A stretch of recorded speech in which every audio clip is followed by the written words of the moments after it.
everyone, this is Priyanka Jain. Welcome back to my channel, The Light Beaker.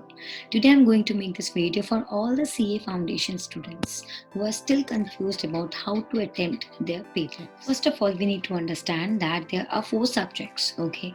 For maths and economics, it is MCQ based, so you don't have to worry at all.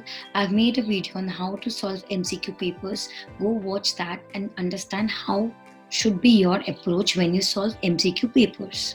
Then next you have accounts and law paper. With law you have BCR also. So these two are the subjective papers. So one by one we'll discuss on what should be your approach with the help of suggested answers provided by the institute. So today we'll take up suggested answer of law paper. First of all, you'll get 6 questions, out of which question number 1 is compulsory, you need to answer that, and out of the remaining 5 questions you need to answer 4 of them. So in question number 1, which is compulsory question, so when you attempt your paper, please read the question properly, then divide your answer into 2 parts. Question number 1 has got 4 marks. So please divide your answer into 2 parts. First write the provision which is relevant to this question and then write the conclusion part. Institute gives step marks for each and every part of the question. Okay, so please try to write your answer in paragraph wise or in bullets or in tabular form wherever possible. So in the first question, as you can see that they have asked you whether Mr. C can recover the amount promised by X or not. So in this case, you need to write the provision first of all, whether the contract is void or not and everything, and then write the conclusion part. So you'll get individual 2 marks, like hence this so and so is the answer. So in this way, that should be your approach when you attempt your answers. Like in the second question, they have asked you define the meaning of associate company and comment on whether ABC Limited and XYZ would be associate or company or not. So in the second question also you want to write the definition, then write the fact, okay, the provisions which is relevant to this question, and then write the conclusion part. You need to understand you will fetch extra marks if you write in different 2 separate paragraphs, which is provision and then conclusion. Okay. In the third question, they've asked you write any 4 exemptions to a doctrine of caveat emptor. 4 marks. Write at least 4 points in bullets. This thing should be perfectly correct. You will get full marks. You need to write your answer in bullet form. Give 2 to 3 lines of explanation, that is sufficient for your answer. But try to write in bullets and give 2 to 3 lines of basically explanation. Then only you will get full marks, 4 out of 4. Suppose in this question they have asked you define misrepresentation and fraud. Explain the difference between fraud and misrepresentation. So first of all, you need to define misrepresentation and fraud, which will fetch at least 4 marks for the definition because it's big. Try to jot down all the important points which define both the things and then write the difference in tabular form. That will give you extra marks. You need to be very, very particular when you attempt your answers. Suppose in the next question, state the circumstances under which LLP may be wound up by the tribunal. There are points, there are pointers given in your book, basically institute material. You need to write your answer point wise. This question fetches you 5 marks, so at least you need to jot down 5 points at least. Okay, and if you remember all the points, there are 6 points in your book. Try to write all the 6 points. Not possible, at least 5 you should write to get full marks. Next question, they have asked you what do you mean by partnership at will? Only 2 marks. Very simple definition to answer. The 2 conditions which is important for to be a partnership at will, you need to jot down both the conditions. Okay, you should not avoid anything which is important to define partnership at will. So please write all the points, both the points, and if a partnership into fixed term is continued after the expiry, it becomes partnership at will. So you need to write this point, which is very, very important. With subsection A, there was a choice question. Comment on the right to expel partner must be exercised in good faith. Okay, comment karna hai. We need to comment. So there are few terms and conditions which needs to be fulfilled. अगर वो नहीं होगा तो expansion नहीं हो पाएगा. So you need to write all the three conditions which is important, which should be there. Not even one condition should be missing. You can write it in your own words, no problem at all. But please try to be very, very specific. You don't need to extend your answers unnecessarily. Overwriting is not at all important. Write quality answers. That is important. In the next question, subsection B, what are the consequences of non-registration of partnership firm? What are the rights which won't be affected by the non-registration? So both the points fetches 2 marks because it is of 4 marks. So you need to jot down all the points. At least basically if the consequences fetches you 2 marks, at least 2 points should be there. And in the non-registration rights, at least 2 points should be there. Okay. And if you remember all the 4 points, good enough. Very, very good enough. So please try to write in point wise. Very, very important to get extra marks. It becomes very, very easy for the institute to check your answers. So please write point wise wherever possible. In the next question, you have given Mr. S and Mr. R made contractors are case-based questions. Okay, all fetches 2 marks individually.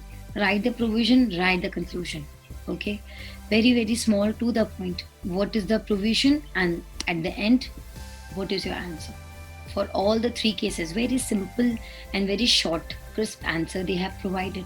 So you need to write the explanation and last conclusion. In question number 4, again, explain any 6 circumstances. See, 6. So you need to write 6 points at least, point wise, with same heading, 2 to 3 lines of explanation inside. Sufficient. Institute asks you point wise answers and you get full marks if you write point to point. Please try to draft your answer accordingly. So in the next question, question number 4B, it is a case-based question. So first we need to understand what they have asked, in how many parts they have asked you. This answer should be answered in 2 parts, point number 1 and point number 2.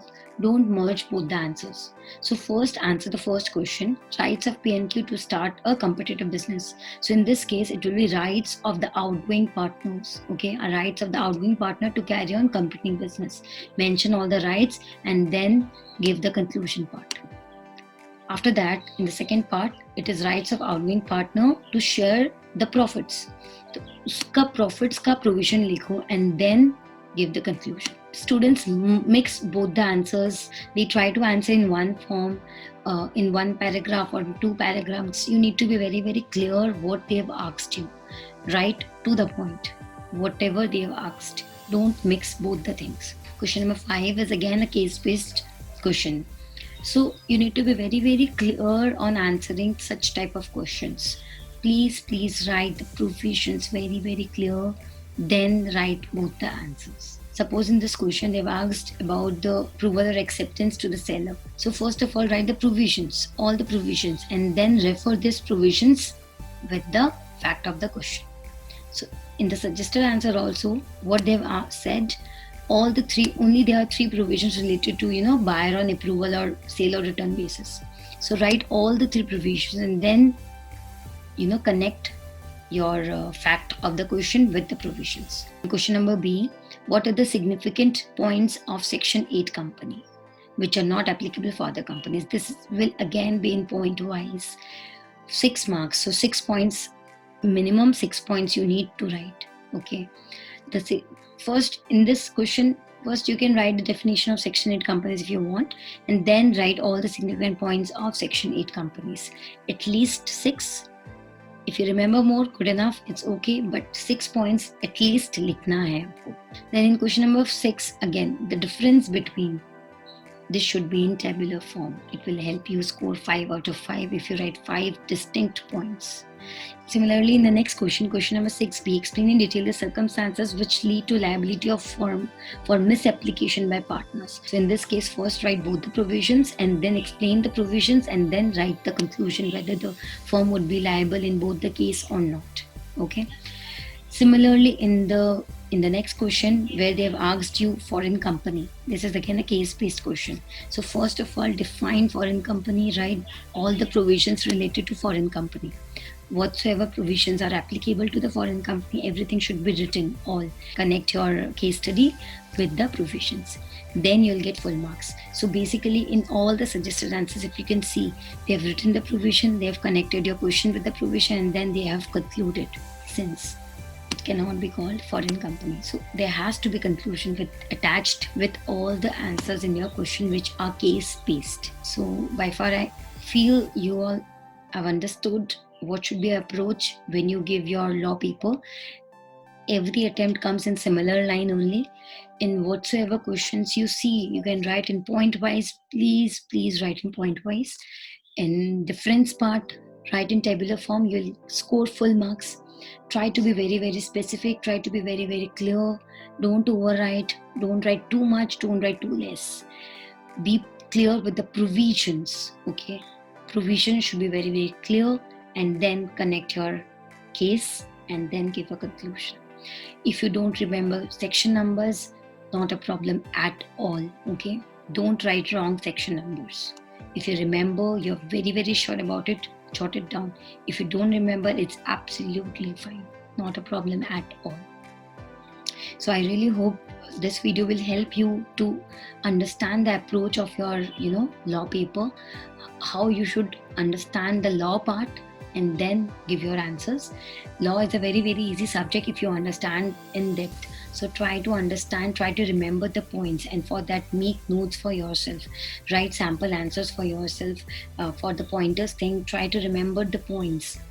Okay, for the provisions thing, try to remember one word from each provision so that you can frame the entire line of provisions. So please try to be very particular, and this subject is not at all difficult. You will be able to score very good marks in the law part. In the next video, I'll discuss about the BCR part. Till then, study hard.